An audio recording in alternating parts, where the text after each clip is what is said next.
Hello, Gears and Gaming fans, and welcome to episode 5B of the Gears Intel podcast. Yes, you heard me correctly, not episode 6, as some of you might have been expecting, but 5B. This is our Gears of War Judgment Addendum, which technically makes it an extension of episode 5. So, just to confuse you all, I thought I'd throw a letter in there to spice things up. On the previous episode, as I say, we took a dive into the campaign of Gears of War Judgment, covering everything from the story, characters, gameplay, and presentation. Please do go and check that out if you haven't already. But there was, of course, a big aspect that we left out, which was the multiplayer. And moving forward with Gears Intel, we're planning to cover the multiplayer in these addendum episodes, along with some extra bits that might not quite fit in the main discussion. And with community feedback from people that have sent us replies on Twitter and stuff like that. So from you, our esteemed listeners, you will feature on these episodes. I'm your host, KDB, and joining me today are my two equally esteemed co-hosts. We're not talking cog holes and cover mechanics here on Gears Intel. They can both be found deep diving into many other video games on the A Winner Is You podcast. It is, of course, David Smiley and Alex Aldridge. Hello, chaps. Good morning. Ladies and gentlemen. Good morning. Can someone explain to me the difference between an addendum and an appendix? No. Is appendix An appendix is a list of stuff, right? An addendum is extra content. just What's the added difference extra? between an addendum and an epilogue? No, wait, a glossary is a list of stuff. Appendix is added notes and references. So I have to do a lot right? of appendices in my day job, or add a lot of appendices, and that would be Yeah. like, here's a company score, here's how we got to the Supporting score. and you break data, it I down. think Yeah, maybe appendices it's is. just like more detailed Whereas supporting information. addendum is like, yeah, like like Alex said, like an epilogue. It's like an add-on at the end that comes later, right? This fucking content. Yeah, Talking You've got to about get it right. You know. spreadsheets and glossaries. I don't think I've used a glossary since I was in like school, but anyway. Are you more of a contents page or an index man? I think I'm more of a fan of the index. Oh, hell yeah. Oh, Yeah, absolutely, index, yeah. Because there's something you want to specifically find Yeah. and find that exact point, yeah. But then you've also got like the Where's Wally when you get to the page of trying to find that specific word the one time it was mentioned out of the context you even wanted in the first place. Dissertations. Yes. Before we get to the main discussion, we're going to talk a bit more about glossaries. No, not really. So first, a quick bit of got more. housekeeping. So, I don't have it with me. The Gears of War card game is out. Yes! I took it upon myself to do a little unboxing video, which you can now watch on the YouTube channel. And that's like our first bit of what will end up being a few pieces of coverage over time of that card game. And here's an exclusive tease for you. We have a very special interview with one of the guys at Steamforged who'll be giving us more insight into the new card game. And that will be a bonus episode And coming a out. free copy of... Lots of free copies. That's going to be coming out soon after this. It's going to go full Oprah. So keep your It's all under our seats. Oh my god! Yeah, look under your chairs. Yeah, so that is coming. Please do go and watch the unboxing video. That's annoying. I wanted to hold it up and say, look, here it is. It's out. So just I'm gonna Just freeze go like the this video. and then footage. A go like freeze this frame and here. then And superimpose it in. Yeah, or I'll cut to the... So that is out on the YouTube channel. Please do go and watch that. And the biggest news of the year for Gears Intel. Gears Intel is now on TikTok. Yeah. Dun, dun, dun.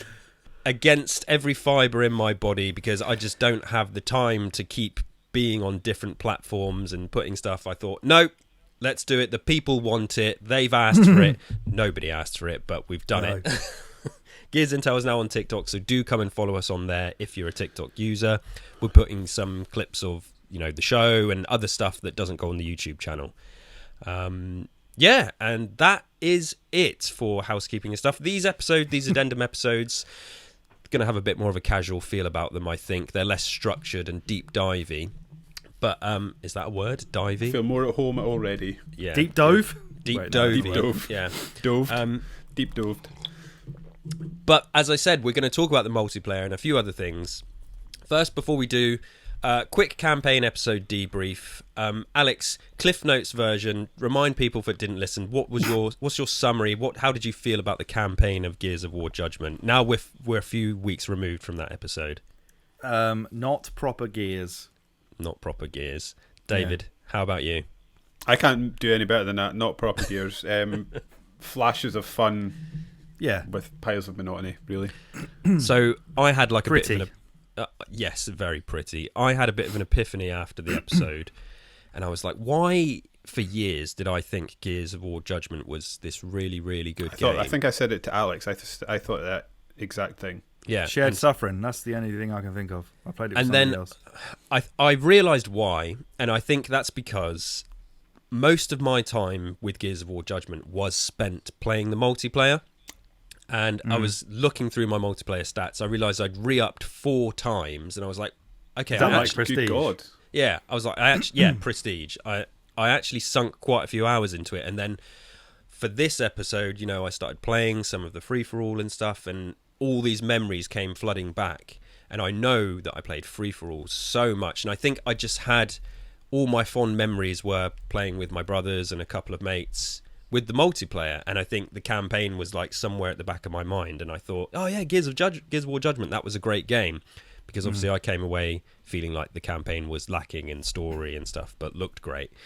So yeah, I was like, oh, now that makes sense. And I did get a bit of a bug after the episode, and I went back and got a few achievements. So I went through the campaign and got all the collectibles. And something that's quite handy about Gears of War Judgment is if you go to your stats and awards and things like that, it tells you exactly which collectible you don't have and exactly which chapter it is in, so you haven't got to play through the entire game, which is something I really appreciate. So yeah, I did come away from it wasn't the end of my Judgment experience, because I went back and I got those collectibles and then started playing with the multiplayer, which we're going to talk about today. But before we get to the multiplayer, I wanted to highlight a few Easter eggs, which we didn't talk about on the first episode. So this game is full of a bunch of really fun and weird Easter eggs, which some of them I knew at the time. Weird being the operative word.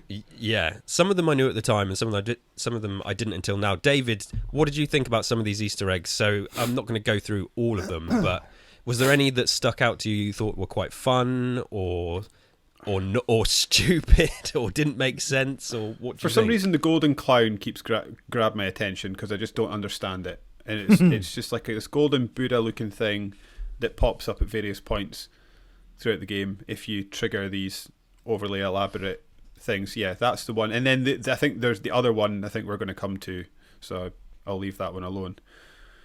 But that was the one of the two.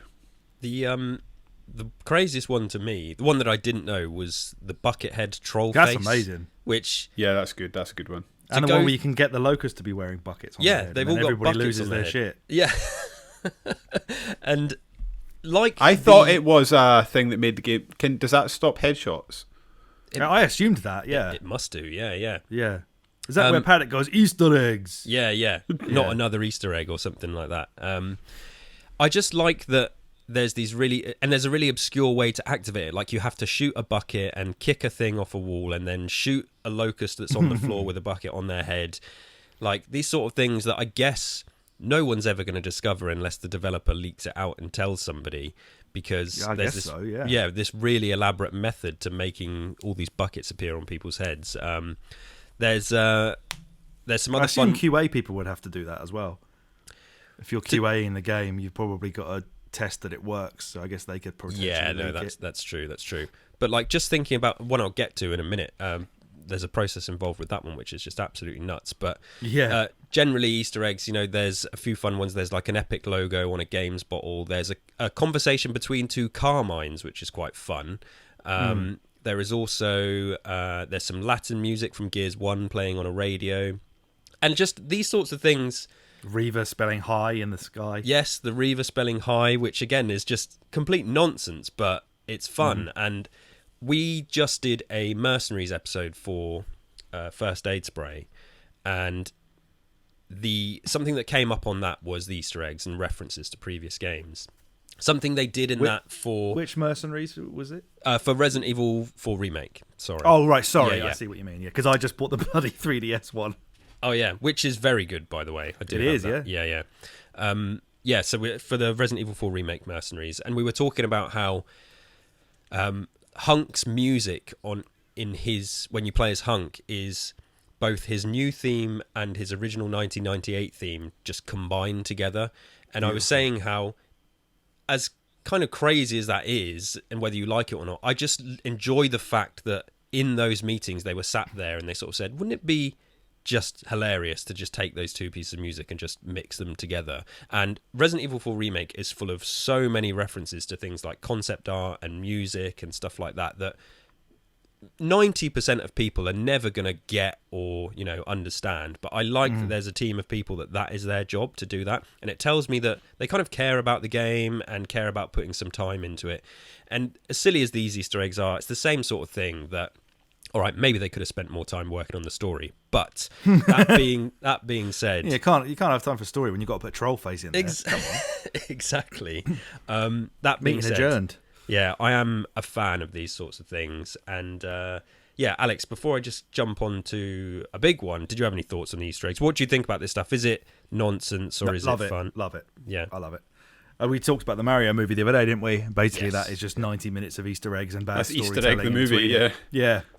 And I even said out loud in the cinema, GameCube, when Luigi's phone rang. I'm an absolute sucker for all of that sort of stuff. Yeah. Because as you said, it makes me care, and it makes me know they care. Yeah. And then I like to envisage what they decided upon, like in their little meetings, especially the Mario movie, where you just imagine like Nintendo, like the old Nintendo executives being like, "Oh, make sure you've got Punch-Out pictures on the wall," and he's got a Starfox statue on his TV while he plays Kid Icarus. It's like, who said all of this? Yes, I do enjoy it. Yeah, that was a fantastic reference-filled movie, that's for sure. Mm-hmm. But yeah, one of the big ones is the Epic Reaper, and I remember this being a really...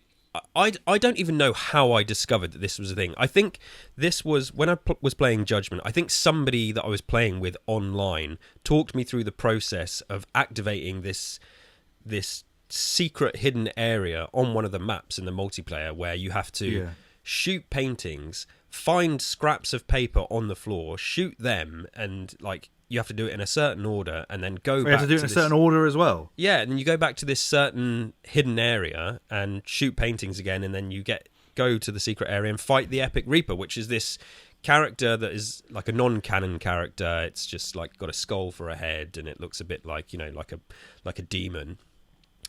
And it would give you access to a hidden weapon, I believe. I didn't actually see in the video you showed us them actually getting anything as a reward for that. All I saw was him getting his ass handed to him. So I'm getting 175 over points. and over again. Yeah, what is it? I don't want to say classic Hammerburst. Is it a classic Hammerburst? I might be getting confused with the pre-order. Like the sort of the Reaper's gun. That's kind of what they've got, isn't it? Oh, maybe that's what it is. When you play multiplayer, the Reapers have that really loud kind of 3-shot burst or whatever it is. Yeah, no, that's probably what it is, which might be a variation on the Hammerburst. But either way, and this was a character that you would often come across in, because you could activate it through this weird little Easter egg way, but then also the developers would play as this character and then also assign this character to people in the community, I think like every other week, and then if you as the player were able to kill the Epic Reaper, you got a special medal and weapon skin, which is quite fun. That's cool.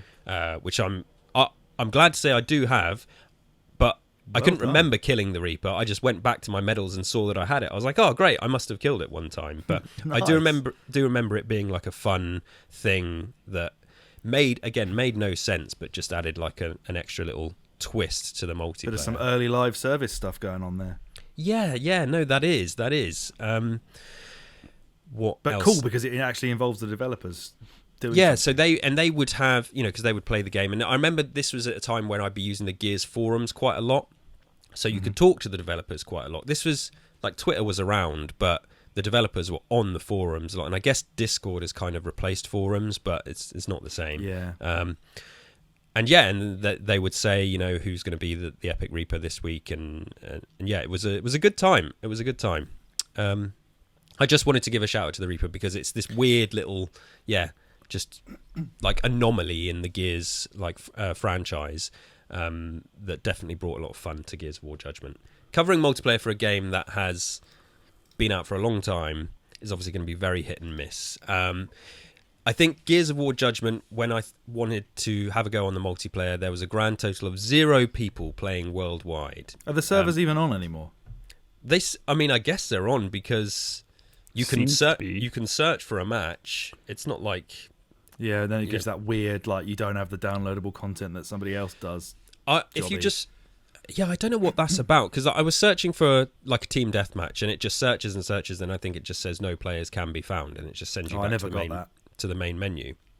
So what I had to end up doing, obviously, was play private matches to actually get a feel of some of these modes that I haven't played since 2013. So we're going to talk about some multiplayer today.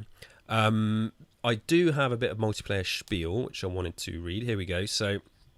Right, Gears of War Judgment's multiplayer features modes returning from previous games, such as Team Deathmatch and Execution, but is also notable for introducing some new modes and tweaks to some of the fundamental gameplay from previous entries, such as, for multiplayer, there are no perfect active reloads, there's no down but not out, Execution mode is the exception to this, ammo crates are available and ammo is picked up simply by walking over it, frags cannot be planted but they can be thrown and do stick to other players, and players can now jump from heights and in some areas climb up ledges as well. The new modes available were Overrun, Free For All, Master at Arms, which is like a free for all weapon rush mode, and Breakthrough, which is basically a team-based capture the flag mode. But as I said, it is 2023, so playing multiplayer in this is difficult. What we did do, though, was try to have a blast on some of these modes, and I think we're going to focus today on Overrun and Free For All, because it feels like these were the big additions that people played the most of, and certainly the ones that I remembered the most. David, why don't you start for what you got to experience with this? Let's start with Free For All. This concept, obviously, it's not a new concept. It wasn't new at the time, but it was very new to Gears. How do you feel about how this was implemented here in Gears of War Judgment from what you did get to play? I played a few matches of this against bots, and it felt like Gears to me. I quite liked it. I was trying to and this is the thing I sort of struggle with Gears of War Judgment is I'm appreciative but not sort of immersed in the multiplayer community with when it comes to Gears of War. When it comes to Gears, I'm much more of the campaign kind of guy plus horde mode. So like I understand that there's some controversy surrounding the way grenades work or the way weapon switching works, which I guess is present in this, but I was quite happy with it. I'm kind of on board with having a dedicated button for grenades rather than I'm always on board with that. Yeah, so it was okay to me. I found that I was moving around the maps really, really slowly, but I think that's just because I'm not very good at it. It's one thing I was struggling with is a lot of the maps are quite narrow. In terms of like they're winding corridors and they're quite narrow. And I found that as I was trying to like sprint round corners and stuff like that, I was like clunking up against walls and things like that. So it wasn't very intuitive or sort of flowing in my experience of it. But fully aware and fully accepted of the fact that could just be my lack of expertise in the genre, so to speak, or my lack of time with the game. But yeah, it felt okay to me. It felt like standard Gears. The roll and shotgun approach very much works. And if you're into that, I don't see why you wouldn't enjoy this one. Yeah, I remember at the time, quite frankly, being ecstatic that a free-for-all mode was coming to Gears of War. So is that new to Gears?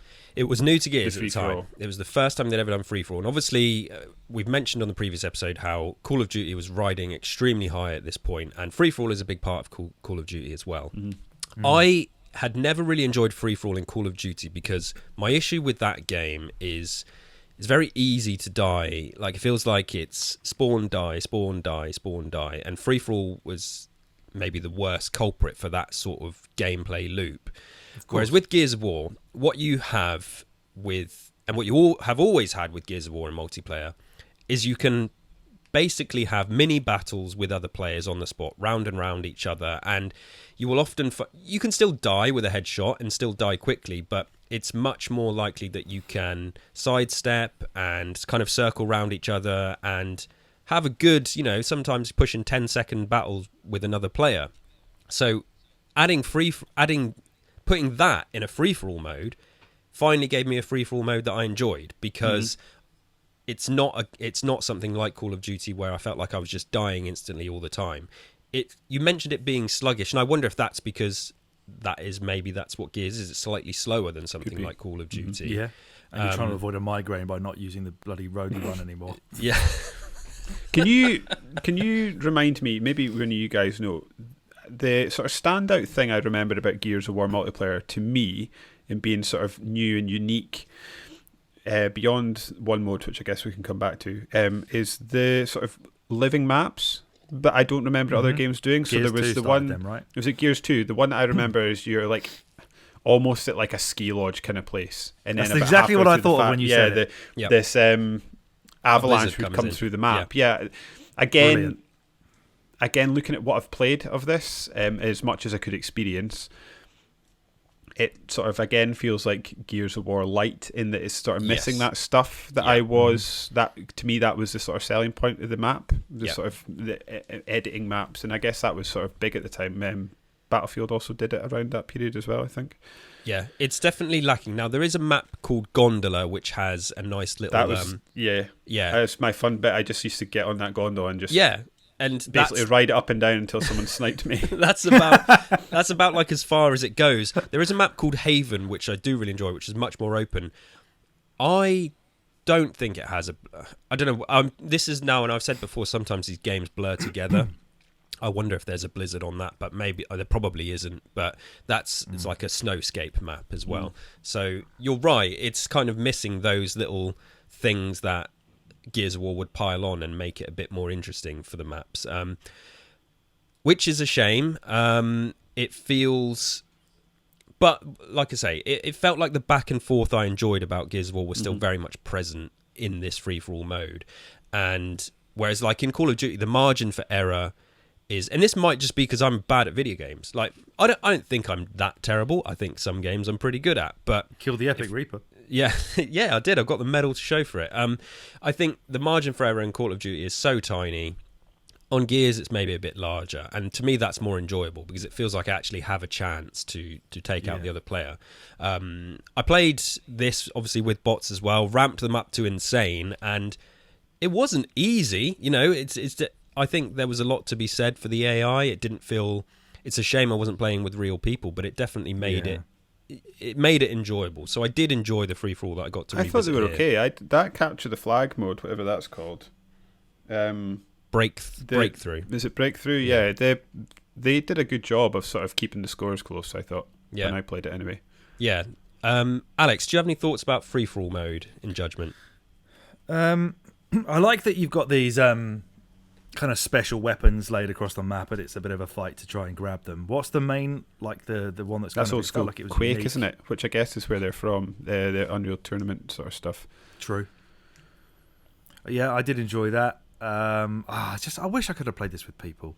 Yeah, because I felt like the bots really dampened any enjoyment I would have had with any of these modes. I can see that they're probably good fun, but I didn't really have a lot of fun playing as bots, and that's nothing against the game, because having that in there as an option is still a really valid thing to put in a game.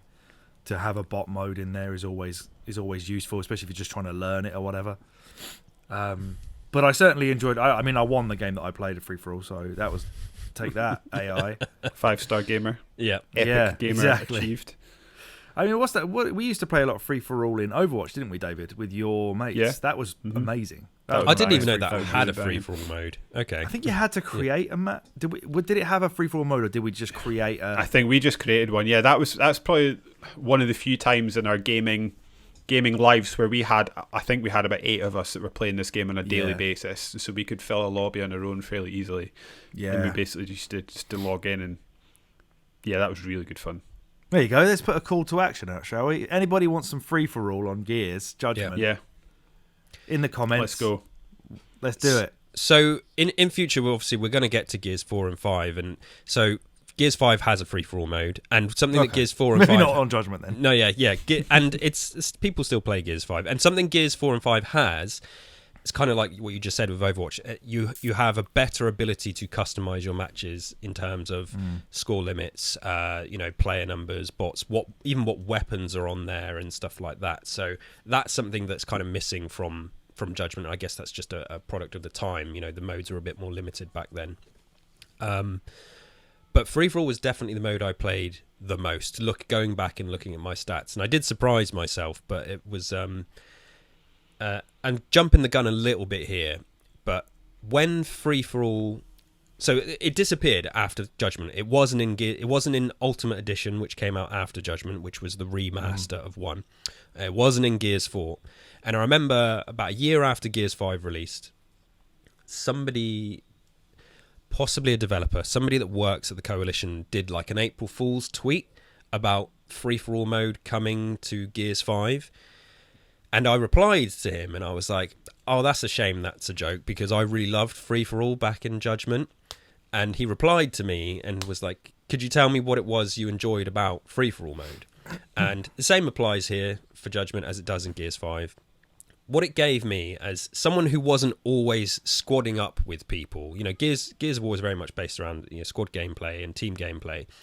I would often find myself in team, and this is a trope of Gears, which many people who are hardcore into the multiplayer will know. You will often get stuck with a team where you perform exceptionally well. Unfortunately, your 4 other teammates do not, and you feel dragged down and you'll lose a match.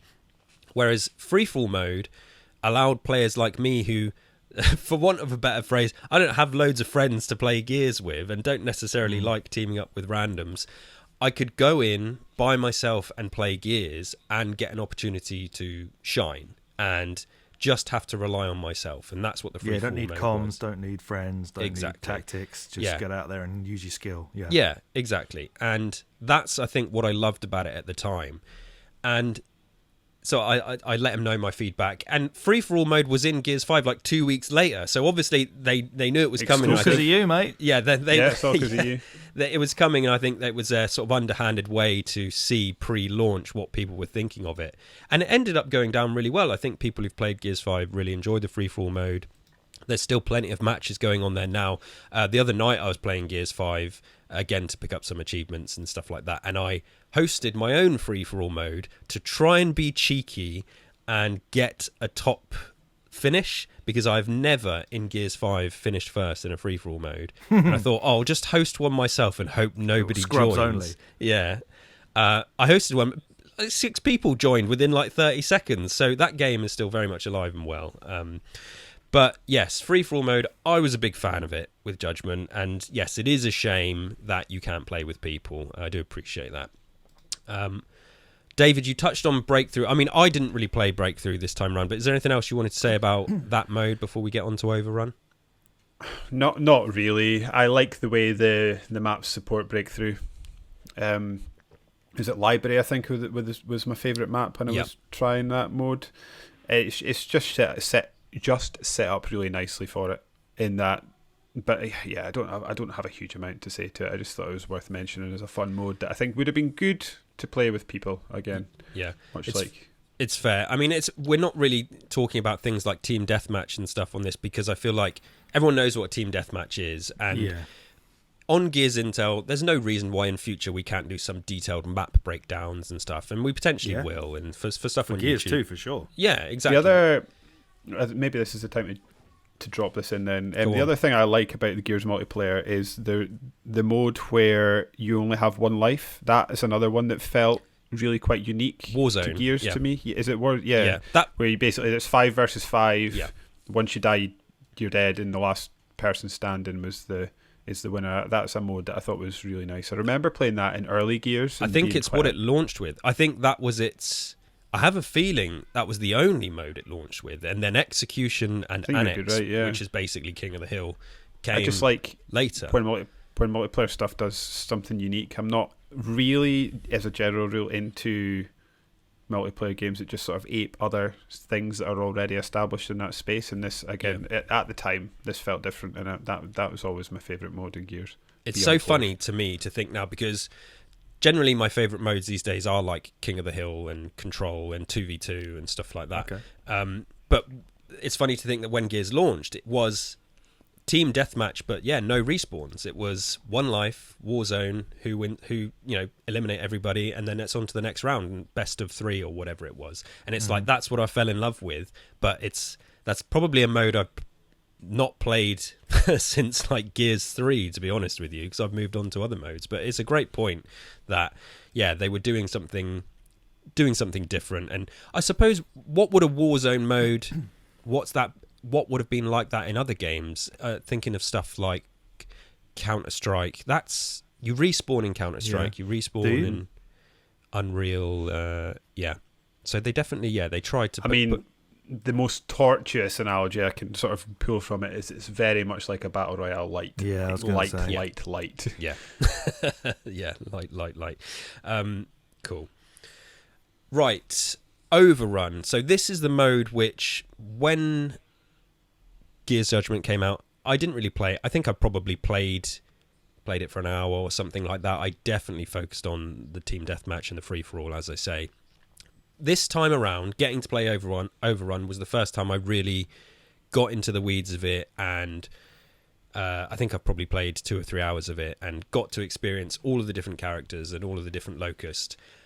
And yeah, I kind of feel stupid for not playing it back in the day, because this is my kind of mode where they're mixing things up. It mixes the battlefield up in the way that you have restrictions, and it's not just a case of, right, as much as the next person, I like going out there, try and get as many kills as you can. But as I've just mentioned, I prefer, like King of the Hill, where you've got to claim a ring, or you've got to do 2v2, something that's a little bit different than just all-out team deathmatch.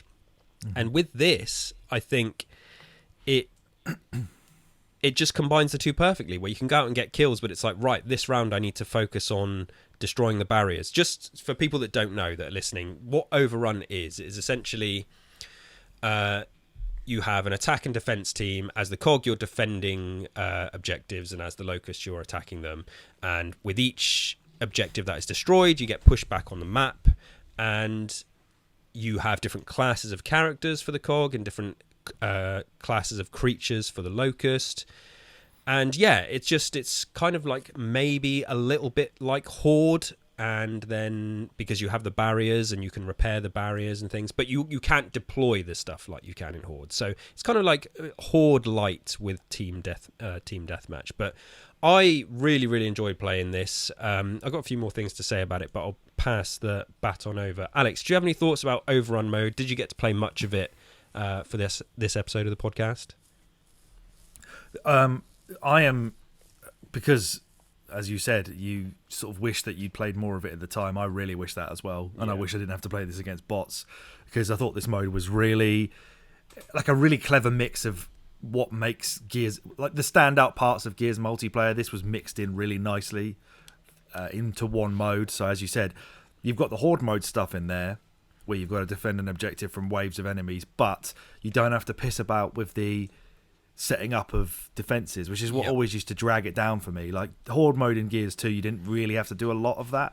I think 3, they kind of added in way more stuff that I wasn't really big on, because it just felt like busy work when I just want to get down to the killing. Playing as the Locust, like a really cool part of it as well. Did it if you do sort of well with like one of the base 4 characters, then you unlock one of the better ones? Is that how it works? So imagine like kill streaks in Call of Duty, but you don't have to stay alive. The more points you accumulate score, which then unlocks the opportunity to use different logos, which you then spend on using it for that turn, for that spawn. Yeah, I just thought this was a really cool mode, and I like the fact that they gave set classes to the cog as well, so that you each have a role to play. Because I remember when I first started, I didn't really know what was going on and why I was running out of ammo and where the hell I was going to get any from, and then Coltrane lobs like a big box at me, and I realised that there's an extra sort of tactical level to it there. So I think every aspect of this is great. I don't think it's weak in any of them, and I really wish that it was something that's in. It's not come back, has it? No, I assume? No. It was really cool. This needs to come back, this mode, and again, it's one that during my kind of celebration of Judgment on the Gears Intel Twitter account, a lot of the feedback I got from people was Overrun.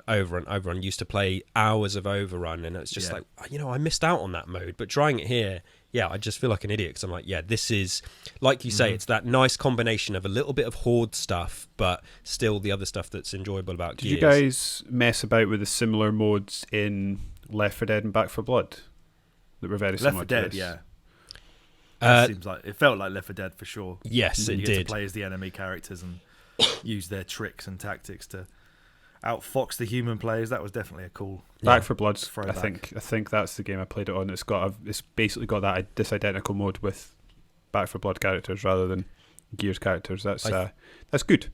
I can't remember if I said this on this podcast. I think I probably did. Back 4 Blood really, really pissed me off because I was so excited for that game. So and are we. One I of think the all three of us are in the same boat here.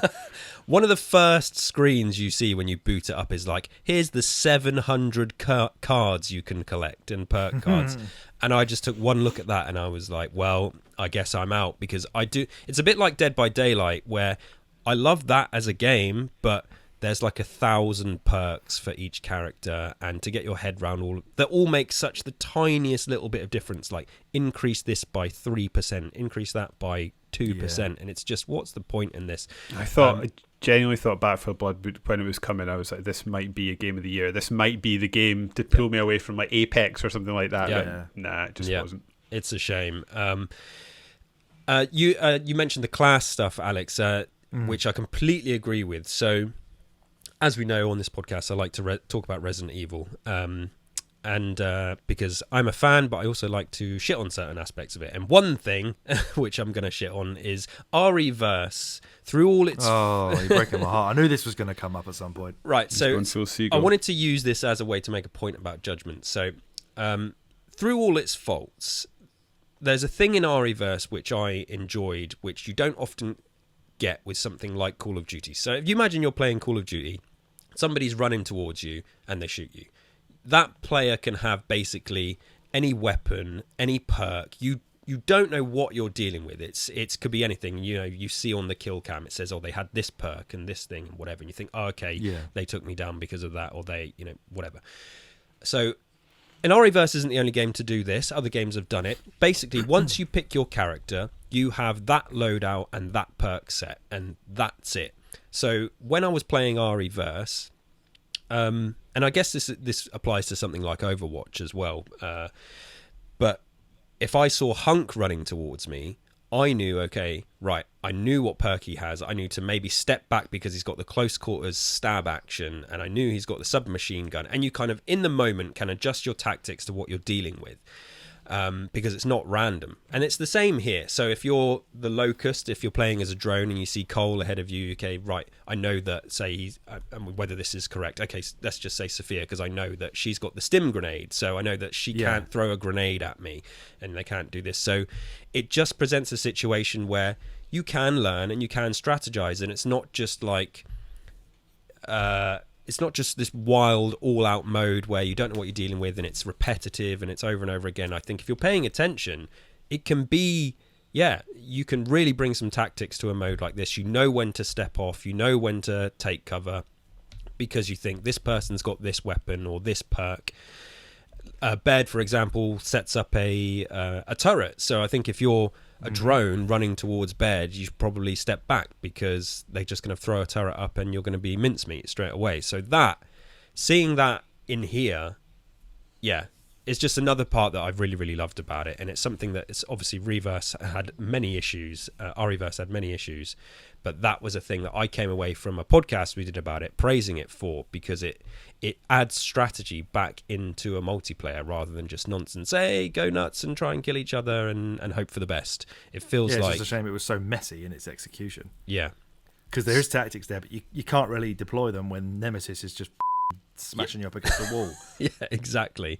That game broke my heart. I really wanted it to be good. I gave it... You and I gave it more than, more of a try than it deserved. Oh yeah, I did, and I said, David and I were talking before we recorded today. I felt like I got a massive slap in the face from Capcom with that game because, I saw the potential and wanted it to be really good, and it did not deliver. But Yes, so Overrun, objective nature, semi-horde influence. I love playing as the Locust, like saving up, and I took a few clips which I'm going to share on Twitter of me as the Corpser, which is, it's just the little baby Corpser, but it's still good fun being able to dig into the ground, come up and just absolutely wreck, whoever stood there by slamming your feet on the ground. David, what did you think of a Battlefront feel to that as well, hasn't it? Where you got to be sort of rewarded with Jedis and stuff. Yeah. But yeah, David, what do you think about Overrun mode? Did you get much time with it before this podcast? Yeah, I thought I really don't have much to add other than what you guys have said. I enjoyed the ticker, which I was surprised about. I thought he would be the rubbish one, but it was really fun. Yeah. My tactic was select the ticker, run up to a barrier and bite it until I saw someone coming towards me to shoot me, and then explode myself. Rinse and repeat. I had a great time doing that, just being an absolute pain in the neck as a ticker, just trying to pop up. Because the maps I did, they were quite good in that they had almost designed little ticker holes for you to creep out of, so you could sort of make your way around the map without being little, noticed. Like gaps and stuff. Yeah, really well done. And I like you guys, just echo the fact that I wish I'd been able to play this with people. Yeah, I quite like being the Cantus where you could heal all your lads. Yeah. Get the big fat, like the dude with the big shield. The mauler, the mauler, that's it. Yeah. Just lead them all in and just watch them cause havoc. But really again, this is what I'm talking about with strategy, because I played as the Cantus loads as well, and you're like, it is tempting to think, right, okay, I'll just run in and shoot this. But if you think, okay, that mauler is there trying to destroy the barrier, I'm just going to sit back over here, they can't touch me, and I'm going to heal him as he's doing it, and it's just basically becomes invincible. So, yeah. Absolutely loved it. I put a lot of time into this. I've recorded some footage as well, which I'll probably put over this podcast for the YouTube version. Really, really big fan of Overrun. I can see now what those folks on Twitter were talking about when they were praising it. As you said, it needs to come back. It does. I want to play this with real people badly. It does need to come back. Really fun. So, and it makes sense. So Gears 3 had Beast Mode, obviously, which was essentially like Horde from the Locust point of view, where you got to play as the different Locusts, which was good. You can play as the Locust here. And I think, again, a franchise like Gears of War with all these different monsters should be taking advantage of that concept more, being able to play as those monsters. And to reference Resident Evil again, so the Mercenaries mode for Remake 4, you can play as Krauser. And his special, it's called Mayhem mode. His special, Mayhem mode perk is to basically transform into a BOW and just wreck through all the enemies with his giant arms. And this is the other thing, Reverse, it allowed you to play as these BOWs, something which you'd never really been able to do. And there's just so much potential there, because it just brings a new dynamic to what would be a shooter, because, all right, if you're a ticker, you're not running around with a gun. Like David said, you just run and explode yourself and bite people. You could play as the Cerapede, which is like the giant centipede thing, and just spit acid at people. Yeah. And it just, I don't know if it's like a technical thing, and it's like really, it's just easier to create red versus blue. They look different, but they function exactly the same with the same weapons. And then you throw 10 monsters into it, and they all need to function differently, and it's a lot. And it's got to be balanced so you're not overpowered at any point, or if you are overpowered, you've earned it. Yeah, it's a lot of dev time, so I guess I can see why you don't see it as much. But I think, look, if we're gonna keep Gears of War fresh and exciting, let's take advantage of what's there and play as these creatures more. So yes, let's bring Overrun mode back, please, for the future. I wanted to also quickly touch on Master at Arms. So this was another mode that I'd forgotten about. This eventually became basically something called Arms Race in Gears 4, and I think it's in 5 as well, where you all start, you cycle through the weapons. So you start with like the pistol, and then you get a kill, and then the whole team gets the next weapon, and it's first to get through. Master at Arms was a version of that, but it was free-for-all mode, and so you didn't have your team all getting the next weapon. Whoever you were on whatever kill count you were, you would get the next weapon. And I remember playing this a lot, and I realised I had like a stat or an achievement for this that was quite high, and I was like, this was another thing, looking back through what I'd done on this game in the past, that it was a mode I had played a lot, and it all kind of came flooding back to me. Playing free-for-all where you're the only one with like the Scorcher, which is the flamethrower, and you're just burning through everyone because you've got there first, was incredibly, incredibly fun, and is not a feature that has come back since. I don't know people listening who play Gears 5 more at the moment. Maybe that's like a custom option on Gears 5 that you can do, because it's something that I would like to experience with people again if possible. Love a gun game in any multiplayer mode. Yeah. Always one of the most fun modes you can do. Yeah. So, I mean, that's kind of it for multiplayer chat. Before I move on to, I just want to have a quick talk about Prizeboxes, and then we're going to get to community feedback. David, any final thoughts on the multiplayer modes you played for Judgment? No, I think we've covered it. Yeah. Alex, good. Anything? Yeah, agreed. Cool. I only just remembered earlier that we didn't talk about the Infinity Blade and the Easter eggs. I forgot about that. Yes, we didn't. So bit of cross promotion for their mobile game. I like that game. I enjoyed that game. It was a good game, wasn't it? Yeah. That was like one of the biggest budget mobile games I think that's ever existed. Yeah. It's like a roguelike, early rogue. Well, I was going to say early roguelike. Roguelike is literally from like what the 70s or 80s from a game called Rogue. But you know what I mean. Yeah. I mean, I know it was just like a fancy looking cleaver that probably did a bit way more damage. Yeah. But the fact that you actually get to use it and unlock it and just like eviscerate people with it, I thought it was super cool. Yeah. No, big fan of crossovers like that. Yeah, absolutely. So the other thing, so multiplayer, we're going to, obviously across this podcast and on the channel, as I say, we're going to be talking loads about multiplayer in all kinds of forms. Whether that's in dedicated episodes or addendum episodes like this.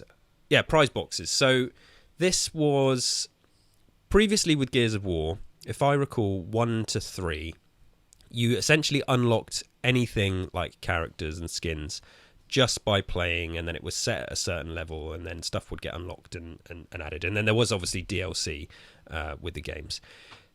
Gears of War Judgment was the first game to introduce Prizeboxes, which was essentially a loot box where there was 3 different types. There was a normal prize box, which you would get just by racking up kills. You would get a rare prize box, which you would get handed to you the more ribbons you earned. So ribbons were the things like, get revenge on this player or do this, that, and the other. And you'd see at the end of multiplayer matches which ribbons you earned in the match. And then you'd get an epic prize box, which you got when you leveled up. And these would give you a random drop of XP or weapon character skins, weapon or character skins. And you couldn't buy them. You could buy weapon skins separately, but you couldn't buy these prize boxes. So it's this weird thing where we have these loot boxes, which now obviously are very common in games, but for these things, you would be able to buy them, and they'd cost you a certain amount of money or whatever. Alex, what do you think about prize boxes here? And again, it's also important to say, so Judgment was one of, I think, the first Gears game that kind of brought in a load of fancy cosmetics to the characters and the weapon skins, like lots of, bright colours and animated skins and things like that. So it had more stuff than ever before. But what do you think about this kind of system it had in place for the cosmetics and these prize boxes? I feel like the unlocking of the prize boxes is pretty fair. And the fact that if you're going to spend any money on anything, then you're at least guaranteed to get what you want, rather than having to lock what you would spend money on behind the prize boxes. Yep. However, I mean, maybe it feels a little bit like punching down because it's quite old and it's probably one of the earliest sort of, feels like it, versions of this. Yeah. But the cosmetics were absolutely rancid. They were fucking terrible. I mean, I know people shit on things like Overwatch and probably Apex Legends as well for constantly just like adding more and more cosmetics into their games. And there are moments as well where they will look like really low effort, like palette swaps. But having played, so much Apex Legends with David in the last 3 or 4 years, the cosmetics, weapon skins you get on that, if they're done well, they will end up being a completely like redesign of how the weapon looks. Yeah. They're going to add like loads of additional sort of bells and whistles to it. It's going to have like things growing out of it and it will animate itself. Whereas for most of these ones, it was just like, it flashes green now or rainbow or it's gold. It's just like, this is terrible. Lightning. Like really gaudy, just garish, horrible stuff. Yeah. That cannot imagine anybody would actually want to spend money on. But it was basically, they were just sort of color swaps. Yeah. So as I said, it's a really early version of it, so it's probably harsh to have a too much of a go at it. Yeah. And I don't think it feels that predatory in the way that it allows you to buy what you want, or you just unlock loot boxes by playing the game and playing the game well. Yeah. Which is how it should be. Yeah. But yeah, I mean, I obviously unlocked a couple of them, and I got some weird like skeleton face paint thing for Coltrane, which just looked like nightmare fuel. But and I don't hate it. What do they do it like nowadays? Because as like David, I'm more of a campaign guy. That's going to change as this podcast goes on. I think we're all going to get more into the multiplayer for these games as we move forward with them. But for now, I'm very much on the outside. So is that something they've carried on? Has it got worse? Has it got better? So basically, for Gears 4, it carried on, but probably got a bit worse. You could buy that. So Gears 4 was, I think, the first one that introduced like actual microtransactions where you could buy the coins that then you could spend on. They weren't called prize boxes. They were called like, I don't know, cog boxes or something like that, and there would be the big animating screen of the box opening and the cards that you would get in there, and it would be you'd get 5 cards of a skin, some horde perks, and something else. That was obviously incredibly negatively received, so they got rid of it for Gears 5. And to their credit, all they did is they implemented, an in-game currency that you could earn, which could then be used to buy anything the skins that you wanted were there, and then periodically stuff would answer. Nothing was locked behind a random. Nothing was RNG. So if you wanted something, of course, if you don't want to pay for the new skins and you wanted to build up the in-game currency, it's going to take you longer. It never felt obscene. So you can buy what's called iron in Gears 5 and use that to spend, the options are to buy a character skin, use your gold coins, or use your iron. So the real world stuff that you've paid. And the way that the iron is tiered always feels cheeky, and it does with every game where it's like, oh, I really want that skin. Oh, but I can't buy the cheapest lot. I have to then spend an extra 10 quid to make sure I've got enough coins. But what I will say is, so I think I may have bought some iron in the past for like the season pass or something like that. But when it comes to the gold in-game currency, like I was looking at my account the other day and I got like 60,000 in-game coins, and I was going through and just unlocking some random skins. I got more in-game currency than I know what to do with. So I feel like Gears 5, I don't want to give it too much shit, really. Like, I've never felt like I was hard done by with the skins there. Yeah, for sure. Yeah, they got rid of the random stuff, which is good, because this is what these prize boxes were. They're just random. So it's like, oh yeah, I've got a prize box. I really want that skin. Oh, well, you're going to have to pay for it. So you couldn't guarantee that you were going to get it just by playing. Whereas, do you remember if it had a lot of duplicate issues? Did it have a system for dealing with duplicates? I don't think you get any. I don't think you get duplicates because there's no. Okay, well that's all right. Yeah, there's no trash system or anything like that. Yeah. Like a discard system, which the subsequent games did have. You would have duplicates and you'd get rid of them, and they would give you some in-game currency back for scrapping them. So yeah, I feel like and that I remember part of the trailer for Gears 5. I'm pretty sure, when like all the stuff comes up on the screen, one of them was like no loot boxes or something they put on the screen to basically tell people, And this is at a time where I think COD had just introduced loot boxes as well. Yeah, because so, it was new to them. World War II or whatever it was. Yeah, that's it. So yeah, the game World War II. World War II is not when loot boxes were introduced to society. Yeah, they were more ration boxes, I guess. Yeah, maybe that was kind of like a loot box. I don't know. Who knows?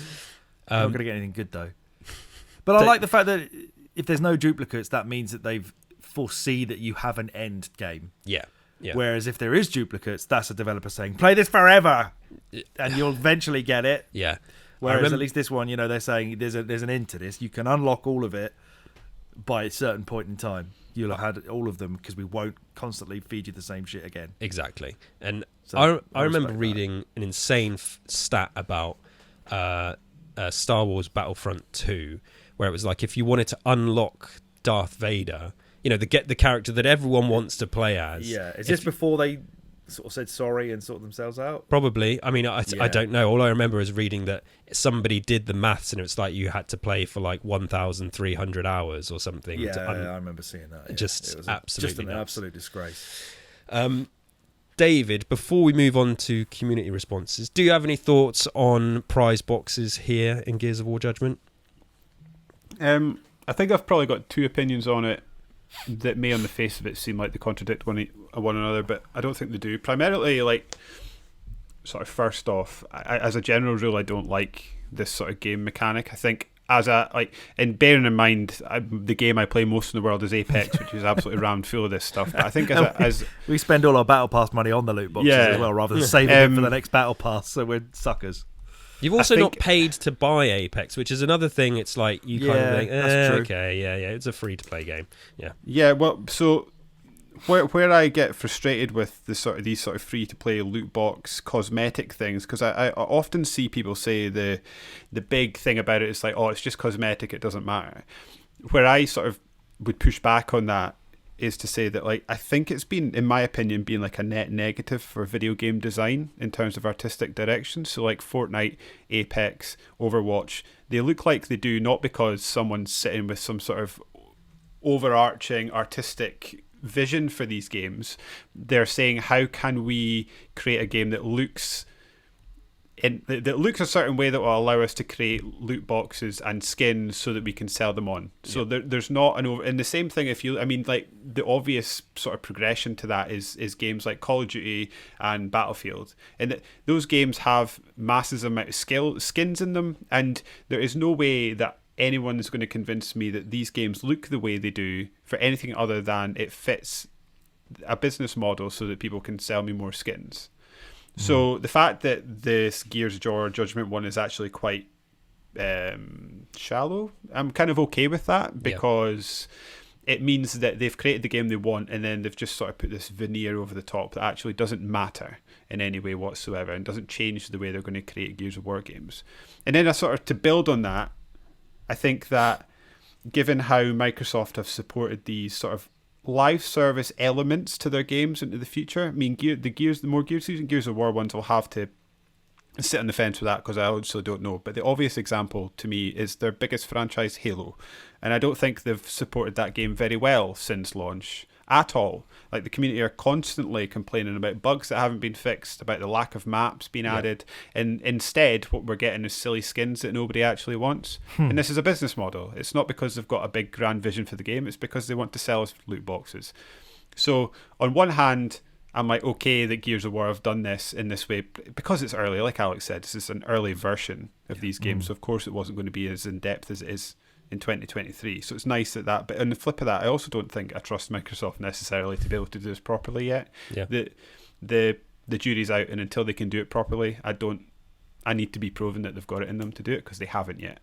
Whereas companies like Sony, they've bought up companies such as Bungie, who have a track record of delivering on these models. Microsoft don't have that, as far as I can think off the top of my head. Maybe that'll change when they get Blizzard on board because of the Diablo, etc. But for the moment, they don't have it, and I don't trust them. Yeah. So yes, now we're going to get to community responses. On the Gears Intel Twitter account, I put out a couple of tweets asking what you, the listeners, thought of the campaign and the multiplayer. We had lots of replies, so thank you for that. We're going to go through a few of them here. We're going to start with BCast Gaming about Gears of War Judgment. So story was beautifully done. We got Paddock bringing in the perspective the UIR held for the COG during the Locust War. Khan was a general under Ram, and Baird had more story. Fitted perfectly into the extended world. Aside from continuity and multiplayer, I thought it was a good addition.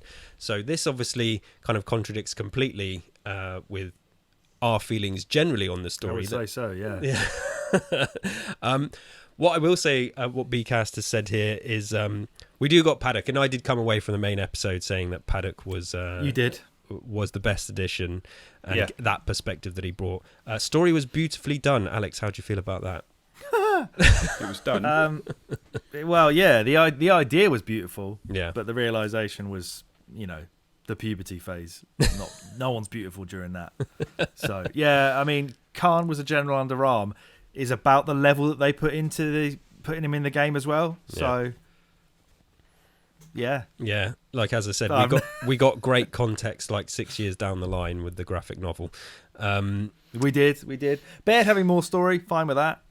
And I don't actually, although what we said about Paddock before, having him as like a UIR, sort of, I guess, I don't know what he was, not a prisoner, but you know what I mean, sort of being forced to coexist with the COG. That is a cool perspective for sure. I just don't think the script did it any favors. Yeah, we needed more big set pieces, as we mentioned. Absolutely. I was talking to David just before we started, actually, about Hivebusters again, and there's like one of the levels on Hivebusters is you're on. So one of the giant doors to those hives that comes off, and you're basically floating down a lava lake for the entire level, and it's spinning round, and there's like trees to chain through. And I was like, there is more action in this one like 10-minute level than the entirety of Gears of War Judgment, and it just kind of... it's basically a Mario auto scroller. Yeah. With guns. Yeah. Yeah. Anyway, so we have Resident Dante here. Changes in multiplayer and button layout sadly overshadowed the quality campaign with negativity. Great variation in environments, tasks, and story. Judgment deserved better judgment. David, how do you feel about that? I think, well, we've kind of spoken about the multiplayer buttons layout stuff. I think, am I right, we're generally okay with that, but we're also aware that we're not immersed in the online community in the way that a lot of people are. I suppose he's right, I guess, in terms of the variation environments is pretty decent. Yes, it's not the best Gears have ever been. I think 4 and 5 are far better, but for its time, it's fine in that regard. Set them on their way for that kind of thing. I think you're right. Exactly. Though. Yeah, certainly brightened the palette up for sure. Yeah. Slipstream Muzzle says, I feel like Judgment's campaign was a lot more creative and innovative than any other campaign in the Gears franchise, even today. Declassifieds, testimonies instead of chapters, and hell, even just the fact Judgment only gave you 2 guns maximum. It felt more innovative than modern Gears. I'm not sure how taking a gun away is innovation. Yeah. I mean... Hey, I'm glad he liked it. I would... If his point there, he was going to say it felt so like Gears is obviously a game / story about humanity on its knees. Guess taking guns away and making it a bit more claustrophobic could add to that. If that was his point, glad he liked it. I feel like, I mean, Alex, you said on the main show that Judgment was full of good ideas. Yeah, but that's all they end up being. Yeah. Like the testimony instead of the chapters, I like the testimonies part. The declassifieds, it's cool, but as I said, it's just a variable. And chopped a variable over the top of it and went with not enough variation within that variable. Because as we mentioned, they repeated the same stuff a lot. So we're looking for creativity in the way that it's presented to us. Yeah, we want creativity in the type of objectives that you're going to have, in the areas that you're going to be in, and the type of things you're going to be coming up against. There was no creativity in that here at all. It was the same type of room with the same objective and the same waves of the same enemies. I don't see creativity in it. It was very much an on paper creativity and just not executed well. But it's cool that people seem to be digging it though. Again, and like I say, I get that perspective, and sometimes that's enough, and maybe that's what people need. It was too thin on the ground everywhere else for me, and I feel like maybe if it had those, I mentioned that set piece from Hivebusters, and it had all those other stuff, we'd be far less harsh on it and be saying stuff like the declassified, oh yeah, it's the best thing since sliced bread, because the rest of the game is so good around it, they're like these ingenious supporting factors to the game, which is good, but because everything else is a bit too thin, it's hard to say that Judgment is super creative just based on those things alone. Absolutely. Levo on Twitter says, my comment isn't intended to be negative, but there's much of it I don't remember, in reference to Judgment. You and us as well, bud. I remember that I found the campaign to be better than the PvP. I remember thinking the declassified missions were a good idea. Again, we're seeing a trend there that the declassified stuff, people liked it. Just as we've said, it would have been nice to have more variation across them. I agree with Levo that Paul... in that I remember it being like that as well. It's just going back to it, realising it wasn't. I'm convinced, as I said at the start of this, that I think the multiplayer... Alex, you said the co-op maybe clouded your opinion, and I think me just playing hours and hours of free-for-all and stuff with my friends clouded my opinion of the campaign. Because, it was not... The campaign was not as good as I remembered. Takaro Tutako, amazing campaign, odd controller system. That was the biggest Gears franchise mistake. See, again, people were very upset about that change in the controls. I'm surprised by that. Yeah. Wedding Coder 598. I've completed the campaign about 6 times already. 1 casual, 1 normal, 1 hardcore, and 3 on insane. Oh my That goodness. is insane. That's yes, it is. And no matter how many times I play it, I love it. The game means a lot to me and was my introduction to our community. Despite its flaws, it's up there on my list of favourite games. Now, good. That's cool, man. And this is a very interesting point because I actually personally know a few people in the Gears community, which it's just wild to think about for us because, you know, we're old bastards now. But like Judgment was the first Gears game that they played. You know, this is a 10-year-old game now, and there's people in their 20s out there today that are huge, big Gears of War players.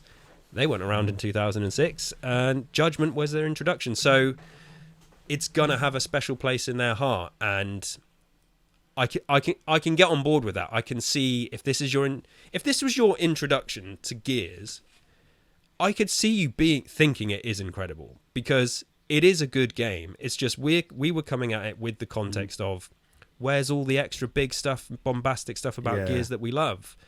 If you had never experienced that before, you can't miss what you didn't have. So you can still chainsaw dudes and eviscerate them with a shotgun from point blank range and all that kind of stuff. So if you've just picked up, I think we said a lot, didn't we? It still feels like Gears. Yeah. It's just that everything around it is just repetitive. Yeah. But if this is your first like taste of how good it feels to chainsaw a bastard with a lancer, no wonder you love it. Yeah. But 3 times on insane. Christ almighty. Yeah, good work. Impressive. Yeah. Danger QT on Twitter says, the Gears of War Judgment campaign was a good, solid campaign that innovated greatly. I loved the challenge of completing the declassified missions on insane difficulty. The writing for the campaign was great. I have nothing negative to say about Gears of War Judgment's campaign. Playing the declassified missions on insane again just sounds like absolutely no fun. I wonder if they blur the screen even more. It just turns your TV off. Yeah. Yeah, just completely goes black and you've got to just listen your way through the level. No, I'm glad you enjoy the game, Danger Cutie. That's really nice to hear. Hype Wall, it's hella underrated. I enjoy it a lot. The declassified missions are a challenge, especially when on veteran. Aftermath is good too. I think they did really well with both campaigns. More positivity. Aftermath I enjoyed. Yeah, more positivity here. And this is the first mention of Aftermath. You know, we mentioned on the main show, it was so weird playing through Judgment and to suddenly be basically thrown into Gears 3 and again have the boat falling off the building and the zip lines. It's like, where was the rest of this in the main game? Yeah. So I would have probably said beforehand, oh yeah, this game's really underrated. It's not as bad as people think, but now I think it probably is as bad as people think. I mean, I'm in the same boat and I'm one of these people. I think we even said I think I might have said to you guys before we recorded, and you were like, oh, isn't Judgment considered the worst one? I was like, no, I think people do really, really like it, and I really liked it as well. And then now playing it, I'm just like, I see maybe what other people were seeing that I didn't see before. But these people are not appearing in our Twitter feed. No, and the raters are out there in full force. Oreo Brewer, this is a long name here. YouTube, I guess they've got a YouTube channel. Oreo Brewer, still the best Gears game, despite how others feel. Despite how I feel. You're talking about us. Yeah. The best Gears game. David, best Gears game. How do you feel about that? It's certainly half a take. Hey, always glad people are enjoying games. Yeah. Would never want to. Would never want to poop on them from a great height with that regard. Not but I at think all. that is a wild opinion that I can't get on board with. Yeah, but I'm glad he's got it and he's happy with it. Yeah, we're not. We may have the podcast microphones, but we're not right. Yeah, we just have our opinion. So good for you, Oreo Brewer. Onyx Crimson Blur. The campaign was definitely better than the multiplayer. I remember grinding for the Reaper trophy, but after that I just stopped. I remember it took me a while to get used to the new control scheme as well. So 5 out of 10. I mean, there we go. Yeah, I mean 5 out of 10 is kind of in line with our scores, I would say. Yeah, I'd say so. Yeah, grinding for the Reaper trophy, I assume, is the Epic Reaper. Yeah, the Epic Reaper. No? Yeah. Wait, unless because they're not talking about trophy. I was going to say, and this is an achievement. They would have said achievement. I think they just mean the medal. Because whenever that Reaper would appear, they were they had more HP and obviously that stronger weapon than everybody else. They were really difficult to kill, and you would just see people pile on this Reaper that appeared in the free for all. That would have been really funny, I would imagine. Which was always good fun, and then they would just be wrecking everybody.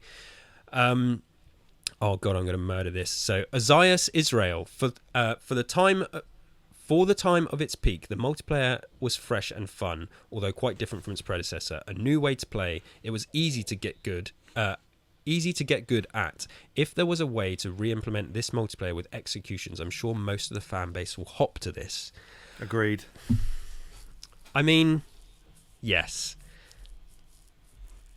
If we're talking about modes that we like, if we were talking, earlier, just what we talked about today, Overrun 100%. And as I've said, free for all was so fresh at the time, and somebody that like me who'd come from COD and hated playing free for all, it made me like free for all modes. I'd hated them before because it had the Gears gameplay that I loved. So it was so weird that they took it out. I can't remember the fan response to free for all at the time, but it's odd that it just wasn't implemented into Ultimate Edition and then subsequently Gears 4, and it took all the way to Gears 5 to bring it back. Dan99, I'm replaying Judgment these days. Overrun is still as great as the classic PvP with asymmetric maps, but the only human PvP and just 10 skins for COG is... Right, okay. So, only human PvP. So this was a huge thing a lot of people were frustrated about. There's no Locust in the multiplayer apart from Overrun, but and just 10 skins for COG is a total suicide move from the developers. Wouldn't go that it's certainly far, dead now, that's for sure. There's 0 players on it, so he's probably right there. Yeah. The sort of red versus blue COG thing, that again is another one. See, I do remember that. I do, although I remember the game being better than it was, I do remember these criticisms. Why? And I remember the forums in particular, people, why can't you play as a Locust? People being extremely angry and not wanting to have to shoot their COG brethren. Which to me, I mean, it just it never bothered me. That didn't bother me at all. I don't know about you, David. Is that something that you think would frustrate you about a game that you've been playing for years and all of a sudden you have to only play against the human characters? I guess if they're taking it away, I could see why people would be disappointed in it. It doesn't really ruin the immersion for me particularly. I mean, I've been doing it for years in Halo, shooting other Spartans when there was only one Spartan in the whole universe. So yeah, I get why people would be disappointed, and I get the point, but absolutely. It doesn't ruin the experience for me particularly. I wonder if this was a development time thing. We mentioned on the main episode again, was this a factor? How could it be though? They've got them in a different mode where they've got more Locust in there. I've also got a memory of Locust really. in Gears games, and they basically handle just like a COG soldier with a different skin on. Yeah, I guess that's why people would be angry. It's just like it's just a skin swap. I'm not gonna. That's what I think. But again, I'm not going to pretend like I know all the ins and outs of game development. It is just odd. As much as it doesn't bother me, it is an odd creative direction to suddenly say in Team Deathmatch and in Free For All, there's no Locust. I mean, are hitboxes potentially an issue, or I don't know. Maybe that's. I don't think that's an issue. Just make it the same. Yeah, strange. The drones are basically human. Yeah, exactly. Anyway, so. Well, like I said earlier, it'd be great to play as more of the Locust that aren't just the carbon copy of the COG, and that obviously does take more development time. But like you just said, Alex, they are in this game. Those are the ones. Yeah. Surely they put the work into that. Surely the main legwork was done. But so it is odd. It is a question mark. I do get people's frustrations with that. Mm-hmm. But, potentially just an oversight. Maybe they didn't even think about it. Who knows? Yeah. Oh, or shit. Like you say, they wanted to limit the COG. Yeah. They wanted to limit the Locust playing as when you've actually got specific classes of Locust. Yeah, maybe could it be a skin drive thing? People towards that mode. Yeah, maybe they did their R&D and realised that people didn't want to be the Locust, and all they wanted to be was and if they're adding cosmetic stuff, I don't know. I'm trying to play devil's advocate with it. Yeah, potentially that's how they make it easier for the skins. Yeah, that would make sense. You've probably hit the nail on the head. But yes, I guess we'll never know. Slipstream is back with a second entry. So here he comes. Yeah, Gears. It was definitely So I think actually, so that first one was possibly about the campaign, and this is about the multiplayer. Yeah, they're talking about something different here. Yeah. So it was definitely different, but was still good overall. Human versus human PvP feels weird, but the gameplay is still great. Overrun was also fantastic game mode. My second favorite behind Beast. Yep, I absolutely love Beast mode. And the maps were very fun to play on, especially with their Easter eggs. Yes, which we talked about pleasantly today. surprised that there's loads of people still playing this today. They must They still be seem to playing be- bots, surely, unless it's on PC and it works. So There's like a server on there. yeah, I also did a video for the YouTube channel that was what are people saying about Judgment 10 years later, and again Overrun kept coming up, and I definitely had a couple of responses from people that said they have Overrun game nights and they've been streaming it and stuff like that. So Okay. yeah, So maybe they're doing it like a private. I think match it's just then, it's all private. So yeah, but mostly yeah. Slip seems right there though for the most part. I think anything there is disagreeable. Yeah. Mostly positive across the board. There's still a few naysayers out there, but we've got people calling it the best Gears game ever, which is good for you, fantastic. And I think, as I mentioned, it is important to think about the first one you played and what that means to you. That's very true. Alex, I've just obviously come off of listening to Video Game Hall of Fame's latest episode, where you wholeheartedly and with all your being nominated Super Mario Brothers 3, which I have said to you before was my favourite Mario game, and then you would say Super Mario World is a better game than Super Mario Brothers 3? Yeah. Yes. But then I would say the opposite, because Super Mario Brothers 3 was the first one that I played. I think that does hold weight with people, and it's funny because I've made joke in the past about when it was up, Super Mario World was up against Sonic 2, and I was like, Sonic 2 is a better game. And in my heart of hearts, like, I know technically it's Sonic 2 is not a better game, but I get far more enjoyment out of playing Sonic the Hedgehog 2, and no sensible, logical criticism will ever change that. Well, yeah. So, that's how media works. If you're passionate about these sort of things, and that's why we all love it. That's why we love talking about it. Yeah, so thank you everybody to your responses. Some nice, that was great. Really cool. Nice positive stuff in there. And as I mentioned, we're going to do more Addendum episodes in future. And I did originally, I put up a thing about a specific Q&A episode, which we got a bunch of responses for as well, which was more general Gear stuff. And we are going to do that at some point. So for those of you who submitted things for that, I haven't forgotten about it. That episode will come in due course. But that about wraps it up for Gears of War Judgment. For now, at least. I'm sure it won't be the last time we mention this game. To quote a wise man, if you enjoyed what you heard today, and even if you didn't, please subscribe to the YouTube channel and the podcast feed. Leave us a rating and review on your podcast app of choice. You can always continue the conversation in the YouTube comments as well. Tell us why we are wrong about Gears of War Judgment, or come and tweet us over on Twitter. You can find us on there until that platform goes to hell at Gears_Intel. You can also follow the Gears Intel team individually. I am at K_D_B_. David is at DavidSmiley1, and Alex is at SuperThrillix. Thank you for listening today. Until next time, remember the Fallen.